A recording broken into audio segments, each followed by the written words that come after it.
All right, here we go. Take 3 of Liam Fennekin's persuasive speech.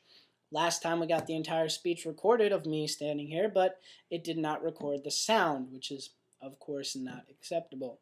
So, like I said at the beginning of the last one, this will be without an audience. However, I will do the best that I can to make it as exciting as I can for you, whoever's going to watch this.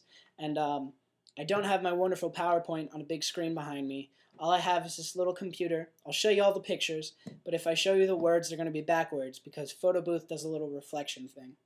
So, all right, with no further ado, here we go. We're going to talk about the necessity of zoos. So, the giant panda. Tigers, all species. The great ape. Elephants, African and Asian. And polar bears. These are all endangered species. They're also flagship species. What flagship means is that they're very important to a lot of people. They're well-known animals.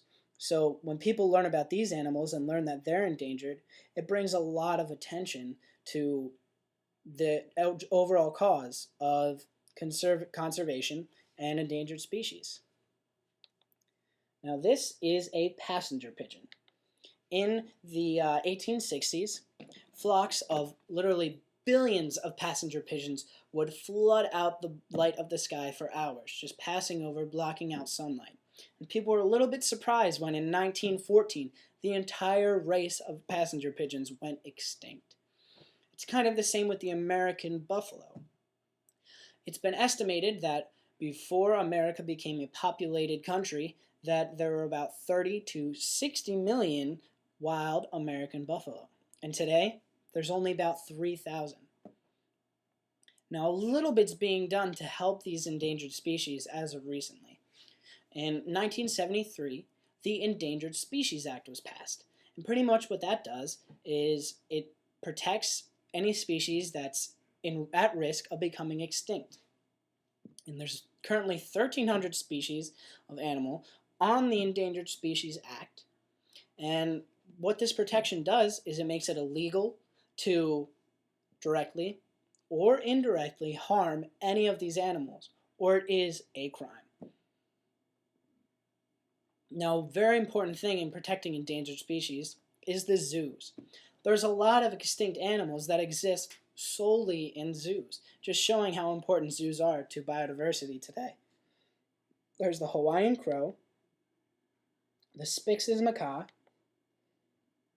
the Socorro dove, the Seychelles giant tortoise, and the Saudi gazelle, which actually isn't exactly the original Saudi's gazelle, but officials in zoos have worked to recreate as close to the genes of the original Saudi gazelle that you can. So it's pretty cool because they kind of brought the species back from the dead, just with information used with the zoos. Now, why zoos help? Zoos help and they keep extinct species alive. They work with reintroduction programs, and they work a lot with educating the general public on their conservation.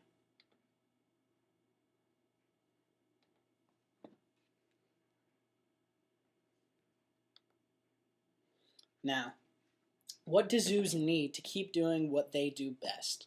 They need money, which is always important in today's society. They need volunteers to just keep their facilities running, and they also need people to spread the word. That's one of the most important things with conservation, because the more people know about it, the more people that are going to care. The more people that care, the more that'll be done. How zoos help by keeping extinct and endangered animals alive. What they do is people argue against zoos a lot. They say that they're kept in tiny little pendant cages, that they have cruel conditions, and it's not natural for animals to be in zoos. Now, personally, I've been to zoo camp for 2 summers of my life. I went to Busch Gardens in Tampa, Florida, where I pretty much shadowed the zookeepers for a week and just learned all about caring for animals and how amazing they are and how important conservation is.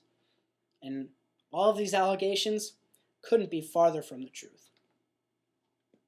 Now you can see from this picture that many enclosures have wide open spaces. You can see me with tons of space behind me. That's still one enclosure for about 10 animals. That's not even half of the enclosure. There's plenty of room for these animals to roam and be as free as possible. And a lot of people say that it's not natural.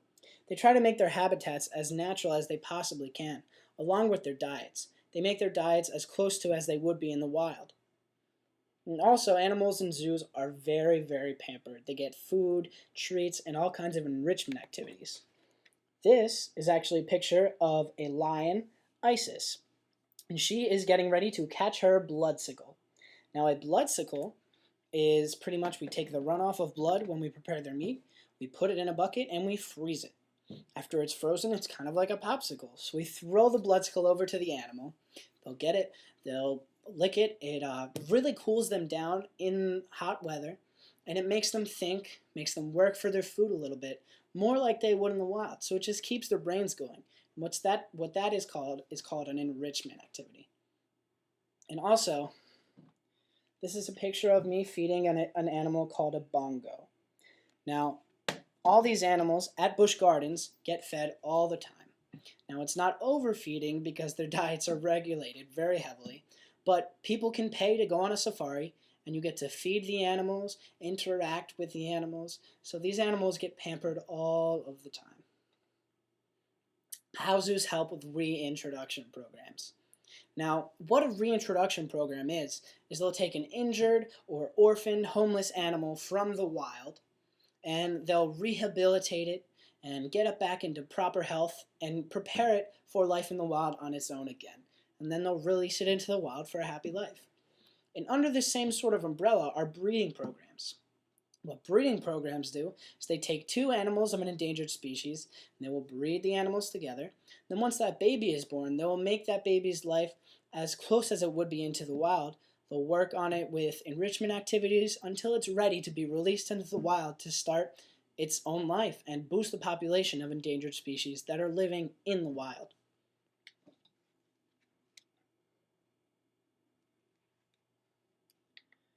Next up, we have education. If you walk into a zoo, you'll see all sorts of displays. And these displays will talk about things like what animals are there. They'll talk all about the animals. You can learn everything. There'll also be lots of conservation-themed signs. You can read about ways that the zoo is helping with conservation efforts all around the world.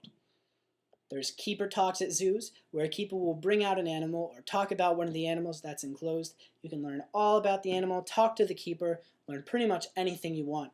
This just gets people more interested in these amazing animals. There's animal shows, which are really at the forefront of this entire operation. Because people come see these animals, they see how awesome they are, and they want to do everything they can to protect them. There's also camps, like the one that I went to. These camps are great. It brings kids out, just gives kids a taste of what it's like to work with animals every day. And it just gives them an idea how amazing these animals truly are. And there's also visits to schools, where a keeper or an outreach group from a zoo will go to a school, bring a few animals with them, and the kids can actually learn all about the animals right in their classroom, which is really awesome. It just brings the attention of these animals to more people. And of course, the kids are the future of tomorrow.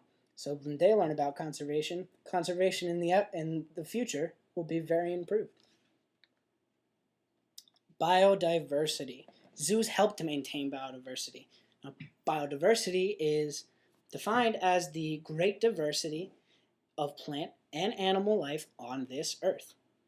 And why is biodiversity so important, you might ask? Well, pretty much all scientists agree that biodiversity is imperative to maintain human life.